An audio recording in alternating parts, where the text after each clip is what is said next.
بسم اللہ الرحمن الرحیم۔ 3 آدمی ہیں جنہیں اللہ تعالیٰ روز قیامت دیکھے گا بھی نہیں: والدین کا نافرمان، مستقل شراب پینے والا، احسان جتلانے والا۔ انسان خوش رہنے کے لیے کماتا ہے اور کمانے کے لیے افسردہ رہتا ہے۔ ایسا بھی ہوتا ہے کہ خدا ہمیں پھولوں سے بھرا ٹوکرا عطا کرنے کے موڈ میں ہوتا ہے اور ہم صرف ایک پھول کی ضد لگا کر بیٹھ جاتے ہیں۔ حضرت علی نے فرمایا، جب میرا جی چاہتا ہے کہ میں اپنے رب سے بات کروں تو میں نماز پڑھتا ہوں، اور جب میرا جی کرتا ہے کہ میرا رب مجھ سے بات کرے تو میں قرآن پڑھتا ہوں۔ انسان کو حیا بلند کرتی ہے اور غرور نیچا دکھاتا ہے۔ فرمان مصطفیٰ صلی اللہ علیہ وسلم: لوگوں کی عورتوں کو پاک دامن رہنے دو، تمہاری عورتیں پاک دامن رہیں گی۔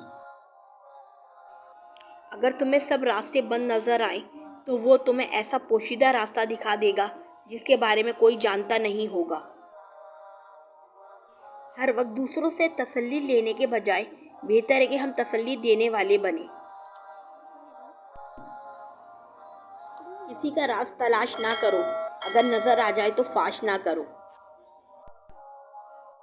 دونوں صورتیں یقین کی ہیں، کوئی اللہ کے لیے سب چھوڑ دیتا ہے اور کوئی اللہ پہ ہی سب چھوڑ دیتا ہے۔ یاد رکھو، جیسی محبت تم اپنے ماں باپ سے کرو گے ویسی ہی محبت تم سے تمہاری اولاد کرے گی۔ اللہ کی راہ بظاہر کانٹوں سے بھری ہے، مگر در حقیقت اطمینان اور سکون کی دولت سے بھری پڑی ہے۔ صورت بغیر سیرت کے ایسا پھول جس میں کانٹے زیادہ ہوں اور خوشبو بالکل نہ ہو۔ رسول صلی اللہ علیہ وسلم نے فرمایا، حیا نصف ایمان ہے۔ جب تجھ میں حیا نہیں تو پھر جو تیرا دل چاہے کر۔ نماز کبھی نہ چھوڑیں، اس لیے کہ قبر میں لاکھوں لوگ ترس رہے ہیں کہ دوبارہ زندگی مل جائے تاکہ اللہ کے لیے ایک سجدہ کر لیں۔ جو کرتا ہے اللہ کرتا ہے، اور اللہ جو کرتا ہے بہتر کرتا ہے۔ رسول صلی اللہ علیہ وسلم نے فرمایا، بہترین عمل صبر و درگزر کرنا ہے۔ جب آپ رب سے محبت کرتے ہیں تو وہ آپ کے دلوں میں صرف انہی لوگوں کو بسنے دیتا ہے جو آپ کی محبت کے اہل ہوتے ہیں۔